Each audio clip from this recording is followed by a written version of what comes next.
Welcome to the Jono Show. My name is Jonathan, and I am really excited to be sitting down with Sabastian Edges today.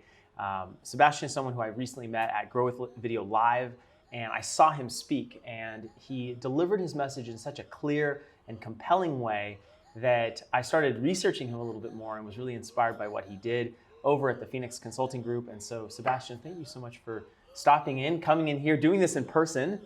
With ice cream, no less. With ice cream. We have ice cream. That's how you get me.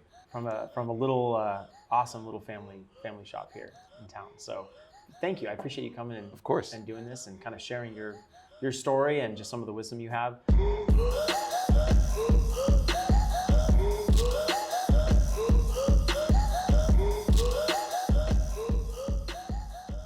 Could you give us a little bit of a kind of an origin story as to how you started, and kind of give us what you want to give us as far as your story, your professional journey? What got you to where you are today with 300 employees, 30 plus offices? I mean, like a massive organization that impacts a lot of people.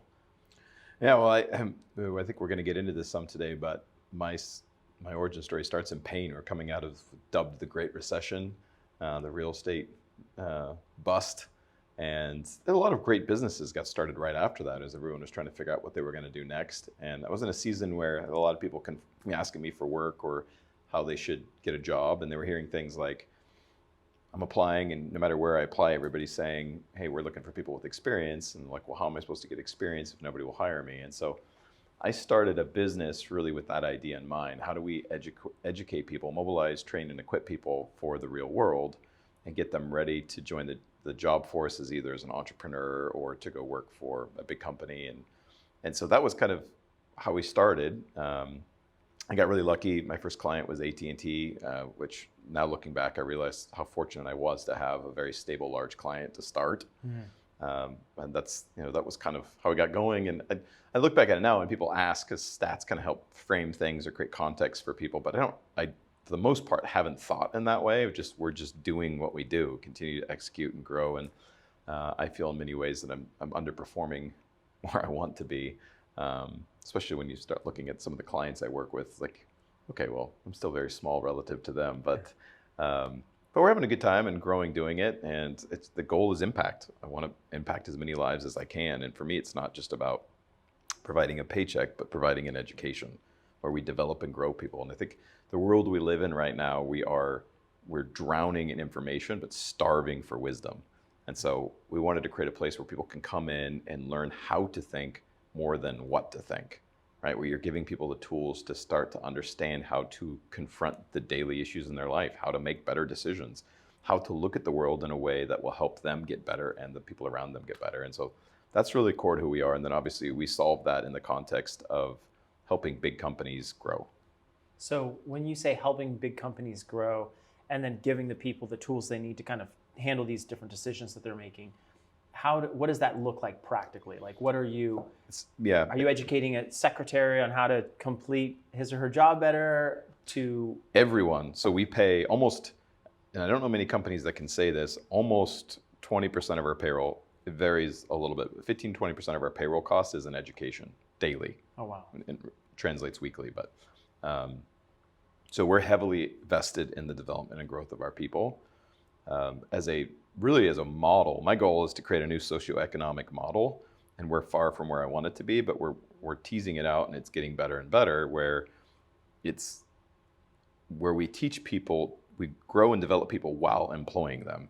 So right now we generally separate the two, right? You go to school, you go into debt, then you go work for somebody else, try to pay off the debt.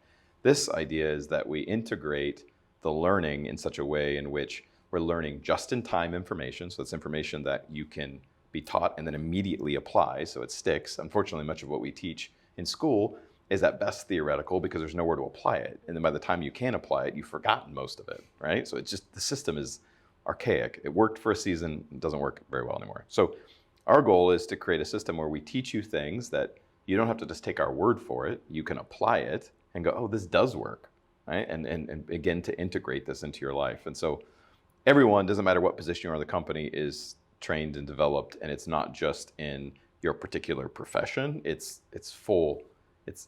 My guys laugh sometimes because we talk about everything: spirituality, being emotionally intelligent, how to be better with your body, how to be better with your finances. And a lot of the content now that I'm appropriating to social media, which has gone over very well, we just started getting aggressive about 6 months ago, is all just content that I'm teaching my guys or conversations I'm having with my guys every day. That's where that content's coming from. And that's part of the reason why it's semi-private. The audience isn't really being seen much in those because they're private employees and they don't want to be on camera. Yeah. And trying to protect you don't usually hear who's asking the questions or where it's coming from, but that's where all the content is. Well, I've seen the content and it's incredible. And it's really, I think the more content we have like that, I mean, I think there's tons of cat videos and dancing and all sorts of other things, but just having those bite-sized pieces of content, I think is extremely valuable. And if anything, when I am on social media, it kind of is that kick to be like, hey, keep going. Probably stop scrolling and keep going. So I appreciate that. It's interesting though, when you were describing to me your model, it sounded a lot like apprenticeship. Yeah. In some ways. It is. So that's a great way of putting it. Do you feel like that's a good way? Because they're learning, it's kind of real time, and then they can take what they learn and they can start their own shop. They can apply it to some other thing, depending on who they are. Are they an entrepreneur? Are they an intrapreneur? Yeah, that's a beautiful way of putting it. And it really is, because up until about 150 years ago, everyone was an entrepreneur. Mm-hmm. That's true. And America was built on entrepreneurship.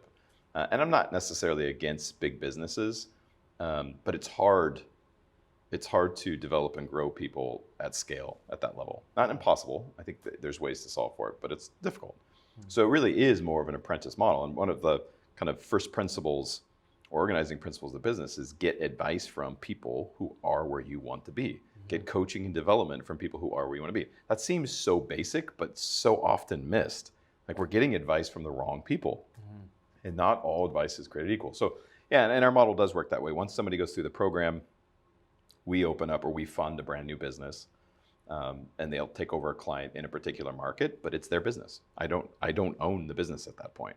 And a lot of guys in different groups I'm in are like, that's crazy. Why would you train people to be your competition, or why would you train these people and then give them their own business that you're paying for? And I'm trying to flip the model on its head. Mm-hmm. No, but I think it's totally brilliant, and to me it makes sense why you have so many people that you work with, the different offices and things like that, because you're empowering other people to do their thing and grow. Yes. And when you do that, you're aligning selfish motivations. And it's aligned with my values, right? How can I preach being an entrepreneur if I don't create an environment where people can be entrepreneurs? Well, and I'm saying their selfish motivations. I mean, the motivations are all aligning. Yeah. Like, your motivations to grow, to impact people 100%. Aligns with their motivations to have their own thing. It's like, so that's powerful. I love that you see that, because that's another part to it. I have guys that will come in and be like, I won't name companies, but hey, I worked for this company for 7-8 years. I was passed up for a promotion. I'm tired of it. I want to start my own thing. And then I go, well, what happened? And they go, well, my boss didn't even let me know that opportunity existed for me because he was afraid to lose me. Mm-hmm. Right? So there was like a selfish reason to not let somebody grow. And my business, like, people come in, most common thing I hear is, I'm looking for growth. I'm like, well, good, because we don't hire people that aren't looking for growth here. The whole thing is predicated upon the fact that you want to grow. But in our model, it's all about growth, which has its downsides too, because growth challenges people, and not everyone wants to grow. Not everyone grows at the same rate. And when you're in an environment where, like, we have very clear standards, we have very clear metrics for what performance looks like, you're graded on competency, not what you can do once, that can be really tough. So that's not fun for everybody, because you don't get to hide. There's no sitting back and checking into social media and hanging out for a day and not doing anything. I mean, every single day is being watched, mm-hmm. so to speak. Totally. Well, and entrepreneurship, I mean, that's what it is. Yes, exactly. If you do slack off, it shows, as a business owner, as a manager, there's a ripple effect. I want to go back to something that you said, the point in your career where you got AT&T as a client. And I want to ask about that, because what we're really going to be talking about today is this concept of fighting from the middle. I feel like all too often we hear about these stories where people with their backs against the wall, mm-hmm. Despite all odds, some of these really, really inspiring stories that are great, but your only direction that you can have when your back is against the wall is forward. You can only go up. There's no downside to trying just a little bit harder to get out of the position that you're in. But I feel like there's something very dangerous and very toxic that happens when you get a little bit of success, or you get into a place where you don't really hate where you are enough to make that move. Maybe it's a job, maybe it's a relationship, right? You don't hate it enough to move, but you don't love it enough to be happy. And you're in the middle. And so I want to talk about that. And in context for your journey, what happened to you just as an entrepreneur when you first got, I mean, AT&T, that's a monster account. Like, I hear AT&T and I think, wow, you were probably set for life. Not really, but you know what I mean? Like, I hear that, and most people I think would hear that and say, you know, you were set. In that moment, did you feel like, wow, I've won in any way? No. Tell me about that. No, I felt like there's a lot we could talk about in this particular topic, and some of what I say may be unpopular for some, but good. I mean, because that's what we're here to do. I mean, we have to flip some of these concepts on their head. So I had this opportunity was presented to me, and the first thing I thought is, this could be huge, but it's going to take a ton of work. So I was far from thinking that I had arrived. It was more like, I have a shot, and now I got to prove this out. And so it was very, very exciting to me, but in no way, and part of how I got the shot was everything was paid on performance. So they didn't just give me money and then, you know, go do what you say you're going to do. It's like, all right, do it and we'll pay you. Right? So that might be part of the reason. I was thinking backwards. That might be part of the reason why I did not feel like I had arrived. It felt like, now I have an opportunity. Now I have a shot. But there's a lot of reasons why I think we get stuck, because part of it is we're not real. I'm actually writing a whole book on this topic called The Identity Gap, Closing the Identity Gap. We're not real about who we are. We play in the ideal too much. So there's a lot of people that ideally would love to be millionaires, or ideally want to be successful, but that's not really what they want. They think that's going to get them to what they want, some kind of satisfaction. And so what ends up happening is they get little wins, and the little wins actually give them what they want. So then they slow down because they got what they wanted. And the way I illustrate this is, anybody listening could do this exercise for yourself. But if you do, take it in chunks and do it as I say it so you don't catch the punchline. First thing I would tell you to do is write down where you want to be a year to 5 years from now. Like, be very specific. What are your goals? Most people will give some version of the American dream. Want a house, a car, 2.5 kids, married, whatever your version of that looks like. That's kind of the American dream, right?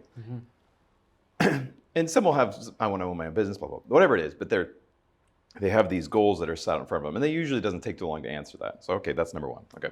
Number two, write down how you expect to feel. What emotions do you expect to feel by achieving this? Okay. So be very specific. Happy, fulfilled, loved, like I'm enough. These are all very common answers. We get done through that. Then I ask them, what was your goal? To a man, every one of them says, it was, well, my goal is to buy a house in the next year, to get married, to have a kid, buy a boat. I'm like, that wasn't your goal. Then I'll go to the next person. I go, what was your goal? And I'll go, start my own business, to make my first 100,000, make my first $1,000,000. That wasn't your goal. And they're all like, who the fuck were you to tell me what my goal was? That was my goal. I'm like, that wasn't your goal. Look at number two. That was your goal. Number one was how you thought you were going to achieve it. The goal was the emotional fulfillment, right? And you thought the way I'm going to get fulfilled emotionally is by achieving those things, which is why if we're not real about who we are, we get confused and we don't have the motivation to continue to achieve at a higher level when we get even just a little bit the taste. Because the goal isn't the money, it isn't the success for a lot of people. It's the feeling of I'm enough, I'm worth it, I'm valued, I'm important. And as soon as they get enough of that, the drive to continue to go shifts. So that's the first thing we got to do. We got to confront, well, what is the motivating force behind your goals?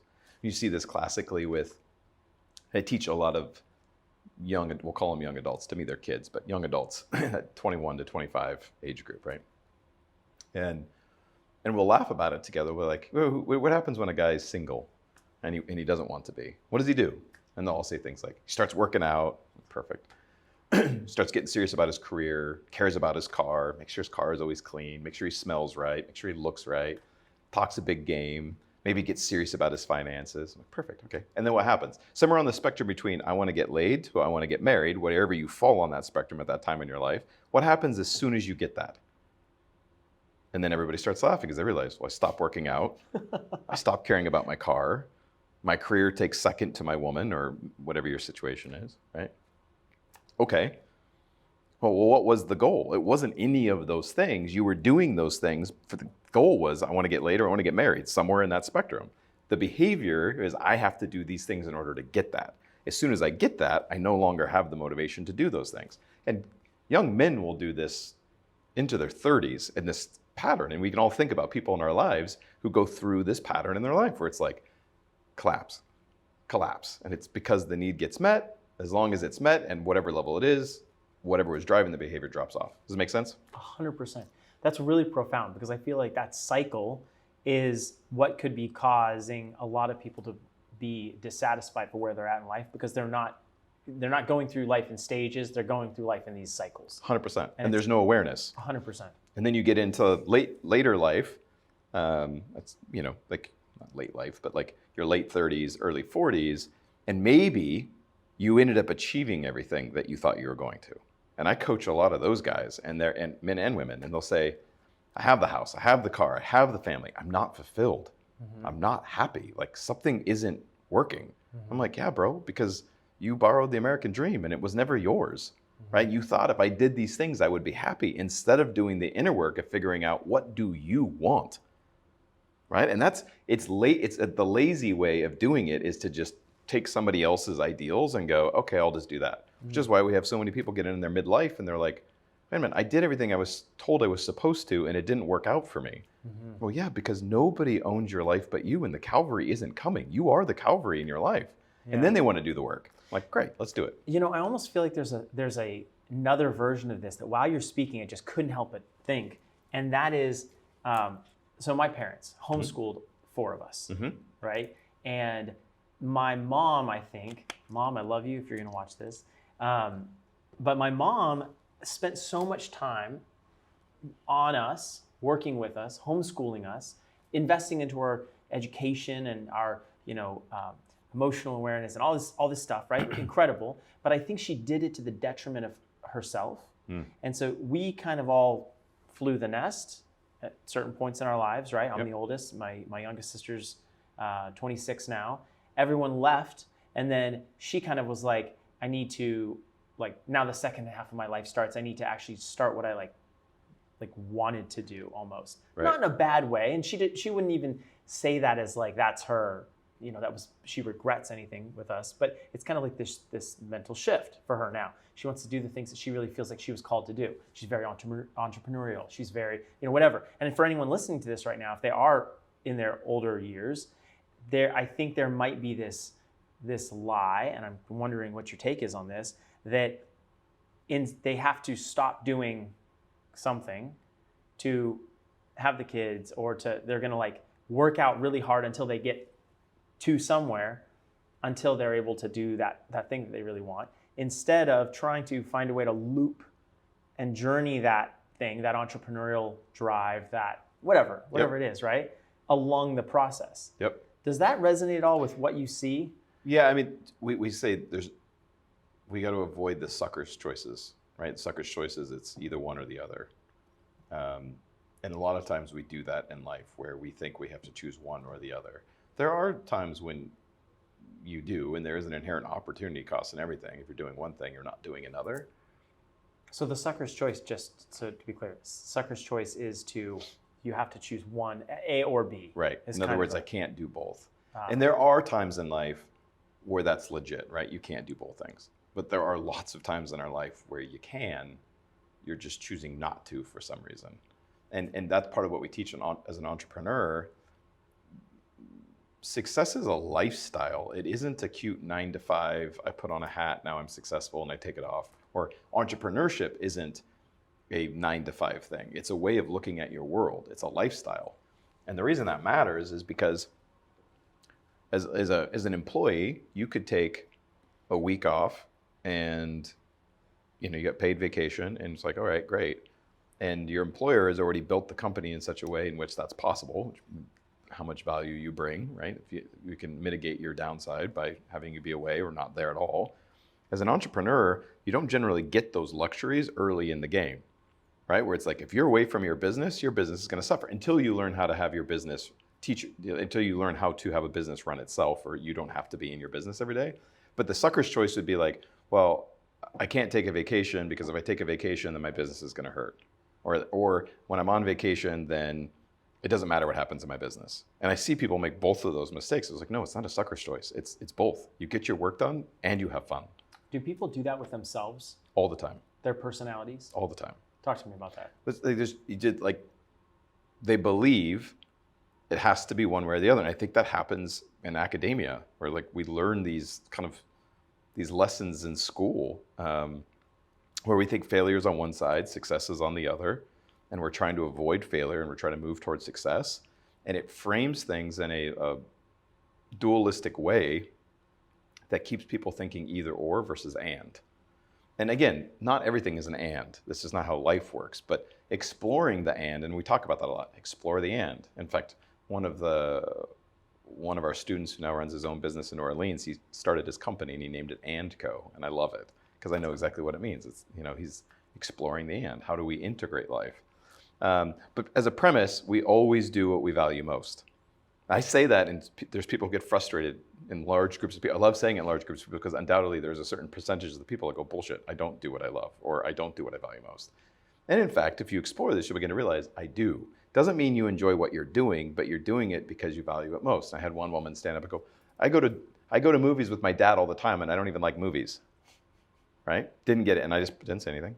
She's like, oh, but I value spending time with my dad. Yeah. We always do what we value most. So if I hear your mom, it's like she sold her life out to her kids, which is very beautiful and very honorable. And now she's in a season where it's like, okay, well, my kids are grown. I'm very content with who they've turned out to be. If any of them are like you, I'm sure she's very happy, right? Like I won there. It's like, well, now what am I going to do? What's next? Yeah. It's like, what other things do I have to be able to do? So there are seasons in life too, and you got to know your seasons. I would say she valued having kids and raising a family more than these other gifts. It doesn't mean that it couldn't have been an and, but that's a slightly different scenario than, unless, and I highly doubt this would be the case, unless you talk to her and she was like, actually, I didn't even want to have kids. That wasn't what I wanted to do. I highly doubt that's the case though. But it's like more the thing is when we take a set of values that aren't ours, we never made them ours, and then we chase them, right? And that's the American dream, which is beautiful, and it worked for about a generation, maybe two, right? It's a really beautiful idea, but it's so built into the American collective that people feel guilty if they're not following the model. It's genius from a business and a marketing standpoint. It's freaking genius. Like people who full well know going to college isn't the right path for them will literally feel anxious, get worried, get really freaked out if they don't do it. Even though they're like, I don't want to go in debt $100,000 and that degree isn't going to help me with what I want. That's the American dream. That's what we do. It's so, and now that's changing, right? Because there's cracks have begun to expose canyons, and we're beginning to realize, okay, well, this doesn't reconcile anymore. So this is opening wide open now, but for a long time, I'd coach lots of people, and they're like, I don't think school's the path for me, but I feel really guilty about not going, right? Or they have a different idea about what living the American dream is like. I don't want to own a house right now. I want to travel the world, and right, and we're seeing different lifestyle businesses, and people approach life differently. But there's a lot of guilt for a lot of people about doing that because the collective says, no, this is what success and winning looks like.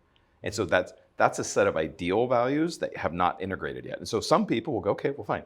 I will go chase those things. And then they do the ideal thing. They get the degree, they get the high paying job, or they start the business, they get married, or whatever that structure looks like. They have the house or the multiple houses and the boat, the cars and the family.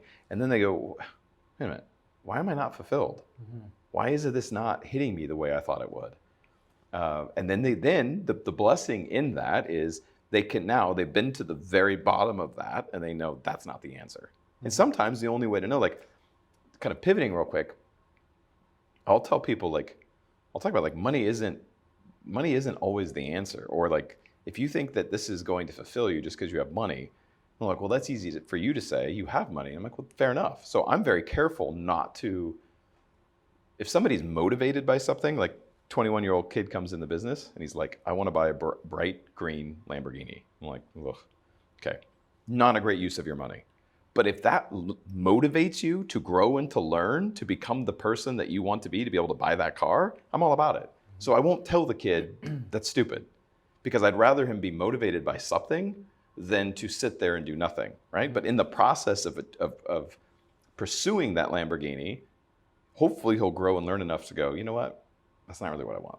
So what I'm hearing you almost say is it's not necessarily, like, don't judge yourself based on the value, and it sounds like you don't judge people based on the value of what that thing is that motivates them, because that may change over time, but it's kind of a means to satisfy the end of getting someone progress. Moving. Absolutely. So that happens, going back to kind of complete this thought, where people do the American dream, and then they get to the end of it and they're like, I've checked all the boxes. It isn't it. Well, it's kind of hard to tell somebody who doesn't know what they want yet, well, don't do that. Because they don't know that it isn't what they want, right? So sometimes you got to go through that, and then you're like, okay, yeah, that wasn't my answer. You get what I'm saying? 100%. Yeah. So I want to go back really quick, though, about the sucker's choice and the and discussion, because I feel like there was a piece of that. So I feel like there are a lot of people, myself included, I don't tend to be disciplined. And I don't know, I think that, something that That's not relatable. No human is like that. Well, disciplined or consistent. That's a joke. Disciplined, consistent, some of these things. I tend to be more like visionary. That I tend to be distracted. Entrepreneurial ADD. For any of my entrepreneurs who are listening, they know what I'm talking about. So surround yourself with very disciplined, tactical executors. So you can have a very organized business and right? Sure can. That was really like a moment for me that was cool. Yep. Okay. So just aces in their places. Know what you're good at, know what you're not good at. Now, I would contend, at some point you got to get discipline figured out, and you are fighting, without trying to make excuses for the human experience, you are fighting biology to some degree. Your biology, your brain, is designed to specifically keep you alive, right? Your whole biology is meant for survival. Survival is you do just enough to survive. And if you look at the animal kingdom, like they have a lion, it sits on a rock for 3 days, gets up, hopefully the lioness or the pack gets it an antelope, it eats, and then it goes back to the rock, right? It does as little as possible to survive. There's no adventuring. No. There's no extra. And there's so much of our biology is set the same way. And unfortunately in the United States, fortunately or unfortunately, depending how you look at it, it is really easy to just survive. Now I know we've got a lot of issues with the pay gap, and equality, wealth equality is crazy right now. But if you live in the United States, you are still in the top 2% of the entire world when it comes to income.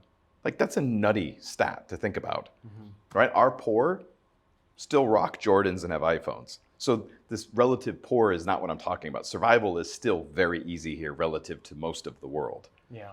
And that's part of the problem. It's like, well, how do you fight that when I can just survive? Now, it may not be a great existence. You may not be happy all the time, but you can survive. And that's something that I'm really passionate about, because like that concept for me of like fighting from the middle, it is so easy to just survive. And survival here is incredible. I mean, we're sitting here in Southern California, we're eating delicious ice cream. Amazing. We've got the luxuries here that are afforded to us are incredible. And I think even people along the whole socioeconomic stack, I mean, thinking just, anyone here in Southern California, I mean, the weather's beautiful, there's so many things. And regardless of if you're in San Diego or not, like we do have in the United States, incredible opportunity. What is to inspire and drive someone to like go more and get more than that? Because I feel like that's the trap, especially for people. You get a job or you get whatever and you're like, I don't love it, but hey, it's what happens with school. I don't really love this, but I heard that engineers make a lot of money. Right. Or I'm going for my parents or whatever the thing is. But again, you're kind of just doing that to like just be okay rather than shooting for excellence. Yes. And that's the piece here. So when you are talking with these people, any of the coaching clients that you work with, anyone at all, what happens when you get someone who is you've used the term on other podcasts and stuff I've heard, lazy ambitious. Oh yeah. So someone who's like, maybe they have a waiting tables job, or they have some lower level job. They don't love where they at. They aspire to greatness. They aspire to greatness and other things, but they're not really like going there. What's the block? What are people missing? I mean, that's it. Lazy, ambitious people can be a very dangerous group to associate yourself with for a number of reasons. But they generally talk the talk, they just don't walk the walk. And my experience has been the ones that end up getting very entitled and feel like they deserve something that they don't tend to be in that group, where it's like, I want what you have, I am not willing to work for what you have. So now I come up with a story that informs me that I deserve this without having to work for it. They're dangerous because they're willing to cut corners. They're willing to do unethical things in some cases. They're willing to take another approach that isn't sustainable in order to achieve the success they say they want. That's what makes them dangerous. So it's like, and I'm not even saying, if you just like, hey dude, I just want to survive. Dude, just survive. Like, I'm not telling you what your value should be. It's never my job to tell someone what their value should be. That's their work. But the issue is there's an incongruence when you're like, well, I just want to survive, but I don't think it's fair that you're thriving. Well, now we have an issue. Hey, I just want to survive, but I don't think it's cool that I don't have these things. Now, it's unfair that these people are enjoying these things while I'm just surviving. Oh, okay. So I don't know if this stat is accurate anymore because it's like 15 years old now. To this day, the United States is the #1 destination for immigrants.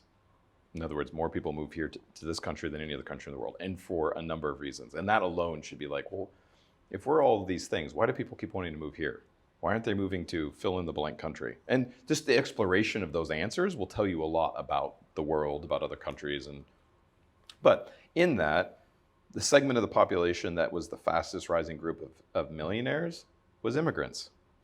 Now, I don't know if that's still true because the stat's a little bit old now, but I can't imagine it's too far off. Yeah. And part of the reason is in many cases, we're getting the best and brightest from other countries who know what it's like to live in actual survival mode, right? Where it's a completely different economic system, or there isn't an economic system, or you have a different kind of corrupt government, or the conditions for success are way worse, whatever you want to paint it at. So they come here, and then it's like they thrive because it's so much easier for them to get into that mode from this place where it's like, man, I had to work this hard just to survive here. I can come here, and working that hard allows me to thrive. So again, I don't know if the stat is accurate to this day, but I can't believe it's too far off.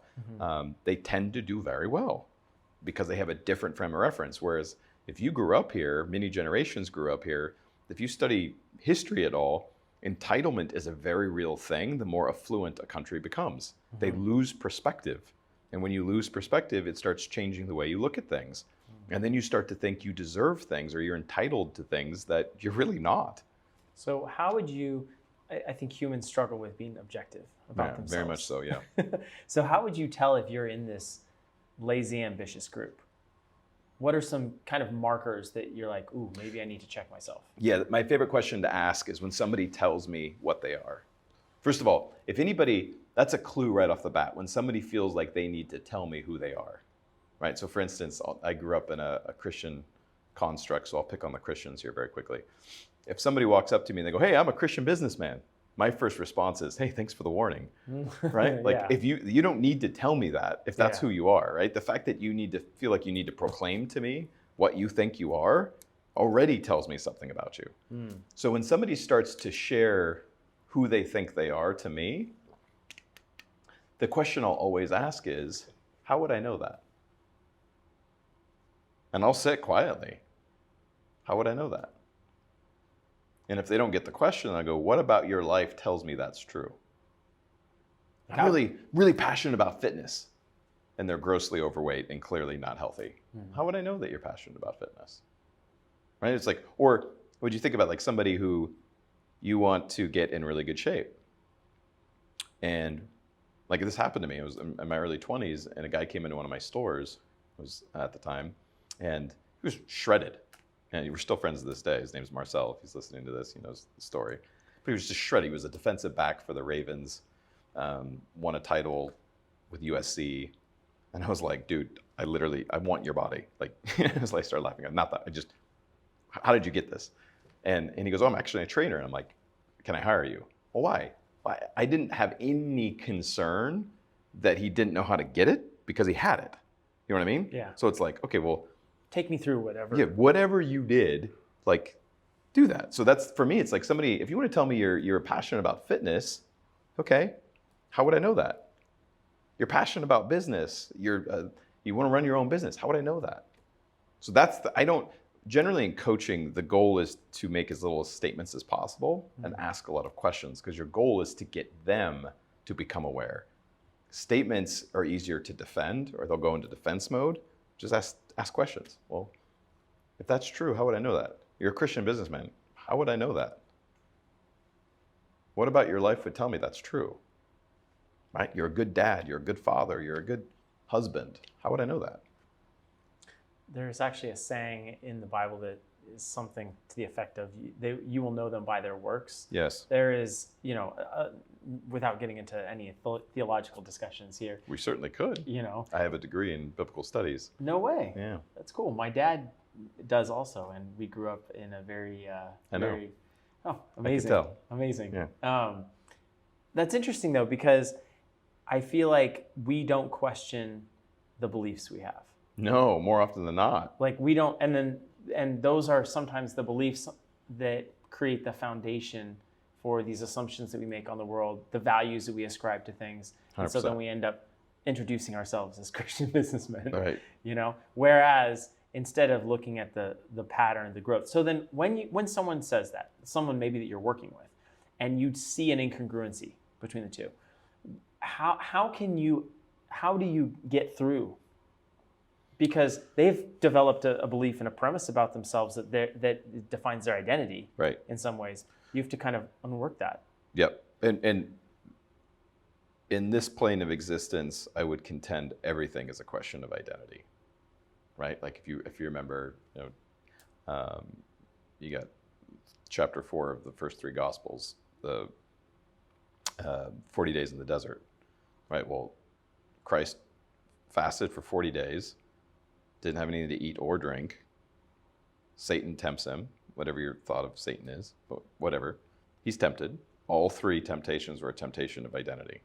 If you truly are the Son of God, turn this stone to bread, or bread to stone, whatever direction that went. If you truly are the Son of God, call down angels. And then the last one, hey, this is my world. I'll make you king here. All questions of identity. So our identity is core to who we are. And that's why as a coach, you want to be really careful how you navigate this, because people will, and you'll know your challenging identity when somebody gets emotionally responds, you're like, oof, okay, this is sensitive. You're getting to the core for the art, which is why most people have a hard time being objective to real information, because it's not information that's on trial, it's their identity, right? It's like, so that's why, like, we grew up being told, don't ever talk about religion or politics or sexual identity. And I'm like, come on, fuck, that's all the good things to talk about. But we don't want to talk about them because they're hypersensitive, because those are the things that people generally find identity in, right? Which is, I would contend, not very smart, but very normal, right? It's like, so we find our identity in those things, and so it can be very hard. But it's more, this is what my book is on, the identity gap. The identity gap is the difference between who we think we are and who we really are. And a lot of us spend a lot of time defending who we think we are instead of working on who we actually are. And we're afraid to look in the mirror. We're afraid to just take an honest assessment of who we are. So you see this, staying on this kind of Christian theme here for a second, you see this show up in the church. I studied church history, very fascinating, a lot of repeating patterns. Legalistic churches, we'll call them legalistic, that are like very structured and very law-driven, tend to not create safe environments for people to bring forth the things they're struggling on.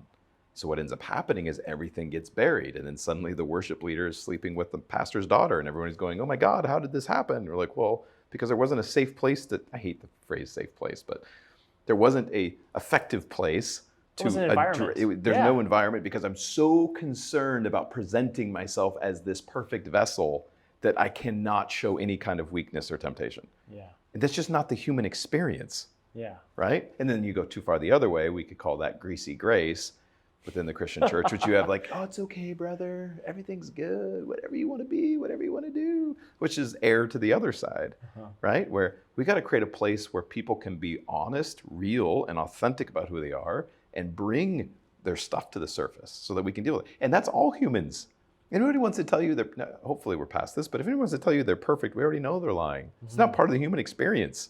That's like, in one sense, we are perfect. We're perfectly imperfect, which is not meant to be semantical, but that is a truth in that. It's like we're here to learn our lessons. So, getting back to this, somebody is contending, this is the ideal me, this is how I show up. And generally when somebody's presenting the ideal person, and that's not who they actually are, the reason they're getting really defensive is because their story about who they are is tied to this ideal self, that if it isn't real, a couple things happen. Who am I? If I'm not this, then who am I? Which is why sometimes even in light of information that clearly is, we'll say, wrong or inaccurate, they won't let it go because it's like, well, if I don't believe this, what do I believe? If I don't believe this, who am I? If I don't believe this, how do I justify all manner of things that I've done in the name of this? So they'll double down on something that's hideous simply because it's like, well, I don't have, what else am I? Okay, so there's that issue. The other issue is very often we hold on to the ideal self because we believe that's the person of value and that's the only way I'll be loved. And so we present ourselves to the world as, this is who I am, please love me. When in fact, we know that isn't who we are, right? But we want to feel loved. And so we show up and like, well, I have to do these things in order to be loved. I have to be this person in order to be loved. And so they defend it because it's like, you're not just, it's not even just their identity, it's their value and their worth. It's like, well, if I'm not these things, then I'm not even valuable. I don't have any worth. So as a coach, you want to be really careful. I'm going very high level here, but you got to be really careful about how you navigate those things because you don't want to unmoor somebody from an identity that's keeping their whole construct together. Yeah. You're going to be very gentle with that. But again, I would just ask questions. It's like, you identify as a Christian businessman and then you did this. How do you reconcile this against that? Like, how do you make sense of both of those things? The question of identity to me is so fascinating because I think core. There's also this redirection of identity when you want to transition into different and new stages in life. For me, this 100%. happened a number of different times, going from college to being married to then being a business owner. Yes. To being someone now who I want to have a little bit more public influence and I want to be able to provide value through my lessons and through some of the things. And so that's why we're creating some of this content, but there's also part of me, and I saw this happen with my sister and so many others, that there is a general understanding. There's kind of a generalization, someone who's in the fitness industry, someone who's an influencer, right. Someone who's, and so there's an identity attached to that person's experience, right? Yep. And so we struggle to like actually fully commit to something because we don't want to identify with our bad experience of that name. Right. And for me, that was entrepreneurship, actually. I swore I would never be an entrepreneur as a young person because my experience with entrepreneurs they were broke. Yep. They had way too many children. I grew up in the Midwest in Texas. Way too many kids, broke, there's no business structures, there's nothing. And then there was at that point, like Bill Gates. Yep. And then there was like the local plumber. Right. There was no one in between. It was one or the other. So it was like, entrepreneurship isn't for me. And that was very counter who I actually innately am. Yeah. And so there was this shift of me actually saying, actually this entrepreneurship thing, has some merit. Maybe I'm an entrepreneur now. And that happens so many things. Maybe I'm a dad. As weird as this is, like, and I don't know if this will resonate with anyone. It took me like a couple of kids to really like own the dad thing. I love that. I can relate to that. Like it was because, I had kids young. Yep. Not that that's like, I don't know if it's relevant or not, but, so when you're thinking about identity, you also like need to be, it sounds like questioning. Always. And the easy way to figure out who you are is to start to figure out who you definitely are not. Okay. So when people are trying to figure out who they are, instead of getting them to explore who they think they are, we start with, what do you know you're not? I love you said that, Right. that you said this, because that was actually one of my questions. And I want to wrap with that, because a portion of this is like, if you know where you don't want to be, Yes. then that can give you some direction towards Totally. where you should be. Totally. What's that path? What does that path look like for someone who doesn't really have their direction carved out yet? Well, it goes back to, instead of trying to figure out what you want, figure out what you definitely don't want. Instead of trying to figure out what I want to do, we'll figure out what you definitely don't want to do, right? Instead of figure out what you want your life to look like, figure out what you definitely don't want your life to look like, right? So that at least gets some things off the table, and it's a starting point where we kind of narrow down our set of possibilities by just eliminating all the things that we know we obviously don't want. I have a question about that, though, to maybe clarifying. So let's say that I don't want to do any admin work in my business, because Okay. I hate admin work, Right. right? Who loves admin work? There are some people out there, I think, who are good at it. But if I don't want to do that, is it fair to say that I may have to do some admin work to be able to get to a place? 100%. And until you can hire somebody to do it, Okay. right? So there's a process that we go through for that too, but that's a little bit different. Okay. As you expand your business, you will, and I coach people through this process too, where it's like, hire people that play at things you have to work at, right? So What'd you say, aces and spaces? aces in their places. Aces in their places. I like that. So it's like, know what you're good at, know what you're not good at. And so in my business, I hire people who are much better than I am at lots of different things, and then I submit to their opinion. Like, I don't have and you see leaders screw this up all the time. They think they always have to be the one with the answer, or they think they always have to be the one that has it figured out, or that they have to be in charge. Well, it depends on the role. Like, when I go to my social media team, they tell me, like, I get asked to speak about social media, and I'm like, I'm not your guy. Like, you can talk to my team; they're amazing. But I'm like I don't get on social media. I'm starting to now more, because I want to engage with my audience and build more of a community. So I'm getting on, commenting more, and engaging. But I don't spend a lot of time flipping through Instagram or TikTok. I'm not the one that's posting. I don't know the algorithms. I hire people who know those things really, really well. And I know enough to know whether they're telling the truth or not, but that's it. Beyond that, so I don't have an ego about that. I'm like, it's fine, right? Or whatever the area is. You want to know enough to know you're not being taken advantage of, right? You want to know enough accounting to know your accountant is ethical and doing the right thing. But I don't need to be the best in every area. I just need to surround myself with people who are good at that. So that's aces in their places. But if you're like, I don't want to do administrative work, great. Well, what can you do until you're at a place where, and we can use that as a carrot, well, how much would you need to make in order to hire that person? And where are they in sequence of most important hires? Okay. Now we use that as the carrot to drive behavior, because like, I don't want to do that. Great. Well, how hard can you work in order to get to a point where you can afford someone that can do that for you? That's really tactical. But you have to figure out, you want to know thyself. What am I good at? What am I not? And you don't have to be good at everything. You want to have teams of people around you who are great at everything. So I know, within reason, I know what I'm good at and I know what I'm not. And some things you want to work on, right? Like, somebody goes, well, I'm an asshole. That's just who I am. Like, well, we can work on that. Right? Sometimes people will give that as an excuse or a reason to show up a certain way, and I'm like, no, that's not a valid reason to act that way. Right. And let's work on that. Yeah. So for someone, though, who is at the very beginning of their journey, is there some value into running as fast as you can in any direction to discover? 100%. I would rather, unless you were already an enlightened freaking master who can just sit there and create on your couch. By the way, that's no one. And we'll hire you then. Right, yeah. Yeah, but unless you're that person, then the best thing you can do is to be in motion. Not frenetic motion, not desperate motion, but be in motion. It's much easier to direct something that's already in motion than to try to get something that is standing still moving.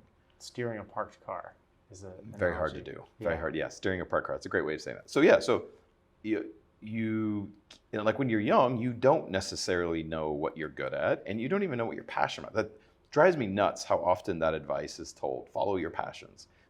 The best lies are generally 60% truth, which is what makes them believable. It's like, on the surface, that sounds lovely. Yeah, I'll just follow my passions.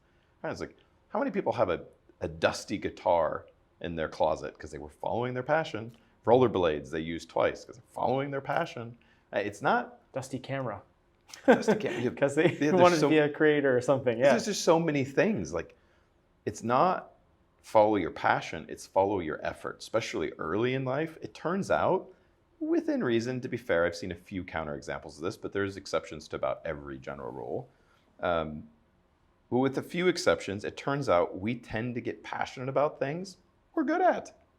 Weird, right? It's like the classic example. It's like, you don't work out and you're in bad shape and you hate the fact that when you walk up the stairs, you're getting winded, or if you're playing with your kids, you're getting winded, and so you decide you want to go to the gym. Are you passionate about the gym? No. You don't go in, even if you come from a fitness background, you're not excited to get, and it's even worse if you've never been in a gym before. You're intimidated, you're scared, you're uncertain, right? And then maybe you hired a trainer, which is smart to do if you can afford it, and you get in the gym with them and they start yelling at you to do freaking 50 push-ups or whatever it is and pushing you, and your body's now screaming at you to stop, right? And at this point you could be, your body's telling you, you're just not genetically created for this. It's not in your DNA. It's not who you are, right? Like, make fun. We hear people say this kind of stuff all the time about other areas of their life. They're trying to justify why they don't want to push and exert themselves, right? Well, you push through that and you keep going, and nothing gets better. It gets worse, in fact, right? Then you go home, you look in the mirror, and you're like, dude, I look exactly the same, only every part of my body hurts right now, right? I'm trying to go up the stairs, and it's like, not only am I winded, now I'm in pain. You're like, why am I even doing this, right? But we all know the story. A couple weeks later, you kind of a little extra pep in your step, and you're like, am I a little interested to go to the gym today? I think I am. 3 or 4 weeks later, you've lost a few pounds, you got lines where you used to have rounds. You're like, okay, this is starting to feel good. 90 days in, you're starting to look good. Not only are you starting to look good and feel good, now you're researching different diets. You're looking at what's the best clothes to wear. You're looking at so many more things. What's happening? You're getting passionate about what you're doing. Why? Because you're seeing a result and you're starting to feel better. But it didn't start with passion. If we were waiting for passion to get into the gym, good luck, right? There are people who are genuinely passionate about it. I met some of them, like, okay, you do exist. But that is not most people. Yeah. Most people are not passionate about the gym. They're passionate about the result they get in the end. But if we follow that advice, we'll just follow your passion. That's not working out. And there's so many areas of our life that work that way. Or our relationships. Not passionate about my relationship. We'll work on it instead of replace it. And in our society, we do this whole thing. I think the views that most of the content that's gotten the most views is all around this idea of love and unconditional love and what is love in relationship. Very often when we're frustrated in our relationship, we try to find another way to get that need met. And there's a lot of dialogue around that, but the first thing I would do is get to work on your relationship, right? Instead of trying to take the easy way out. But we could go down every single scenario, and there are things where that's the case. Now, over time, you then begin to figure out what you are genuinely passionate about, but it doesn't start there. I don't know many teens or even early 20s that actually know what they're passionate about. They would be the exception, not the rule. And so what ends up happening is you got young adults who are confused, standing in place, waiting for passion to show up. And it just doesn't happen. What about singles? Singles? Single people. Okay. Who are waiting for like this idea, this bachelor in paradise, dating show experience to happen to them, where they're going to see somebody across the bar. It's going to be magical. There's going to be chemistry. That's probably the best place too. Yeah, absolutely. Yeah. Why not? You know? That's an ideal place to meet someone. Yeah, the beach at a beach bar, right? But like, and then there's going to be this chemistry and this passion to happen, and then from there, a healthy relationship is going to be built. Right. I hear it's completely different. No, is it true? I thought that's exactly how it worked out. Well, it's been so different in my experience. I just was wondering what I missed. So I think we love stories about love and romance. Men and women do, although they frame differently for men and women, but we do. So we create these stories about what we think it's supposed to be. And we live in a society that has lots of visual ways of teaching you that, right? In movies and literature and art. And so we create stories about things, and we create stories about what we think relationship is, and then we seek that.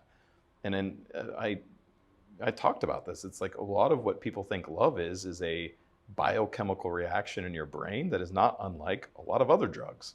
And it feels really good, and it's incredibly stimulating, but we're seeking that, not relationship. Like, I can get on a soapbox about this, but like we spend so much time in school in our society, and yet some of the most important lessons in life we don't teach unless you're homeschooled, right? If you're homeschooled, you probably got them. And I'm serious about that. I was homeschooled when I was young, and then I homeschooled myself in high school, and then went into college anyway. But which doesn't mean just because you're homeschooled you got these lessons, but you got a good chance there if you had good proactive people in your life. But we don't learn a lot about how to have healthy relationships. We don't learn a lot about emotional intelligence, and we don't learn a lot about finances. And then you look, and then health, right? Like real health, not like silly stuff that nobody's going to remember except for to make fun of. And then what happens? In your 20s, most of your pain is related to money or relationships. Don't believe me, back test your life. Like what was the main focus of pain in your life in your 20s? Probably money and or relationships, right? Like, okay, well, why are we so unprepared for those things, right? And then if we didn't pay attention to our health, usually if we're in decently good health in our 20s, we won't notice that health's a big deal until we get into our 30s. And then we're like, why didn't I know those things, right? And again, there is exceptions to everything I'm saying here, but general rules. Why aren't we teaching people those things? I'm teaching them out of a healthy relationship. So I'm not saying you can't have the fun drug-like euphoric biochemical reaction. Just don't confuse that with real relationship and or love, right? And you can now, in the inverse of that is, you can have amazingly healthy, sustained relationships that do produce those things, but those aren't those things. Those are the fruit of healthy relationship. So a lot of us are chasing this idea of what we think love is that isn't even realistic. And then we watch movies like the frickin' Notebook or whatever is more contemporary than that. Then we think that's what love is. And we're like, I want that. Like, that's a day. And you're also thinking, I don't have that with whoever I'm currently with. Right. And so then there must be something wrong. Right. Right, and you got to go do the work. So if I'm single, and I have a lot of people who I coach that are single, and the first thing I tell them is, in my humble opinion, you are not qualified to be with someone until you're okay being alone.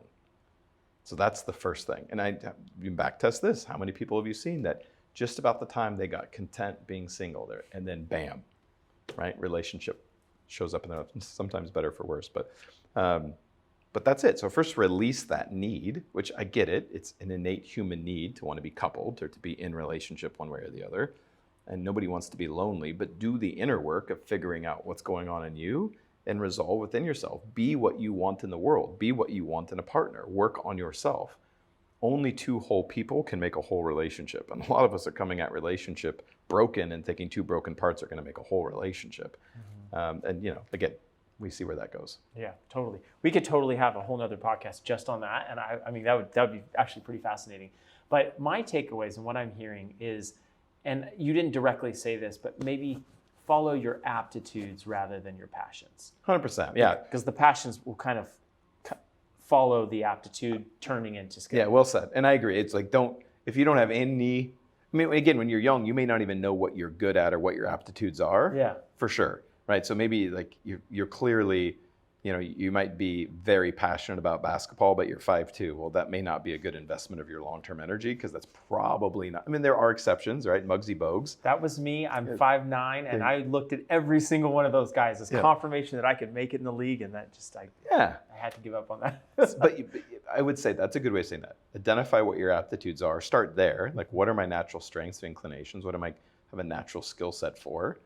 And sometimes you learn those, and a lot of times we don't even know what that is. So you just get yourself into an environment where you're growing and being challenged, and you start to see what's in you.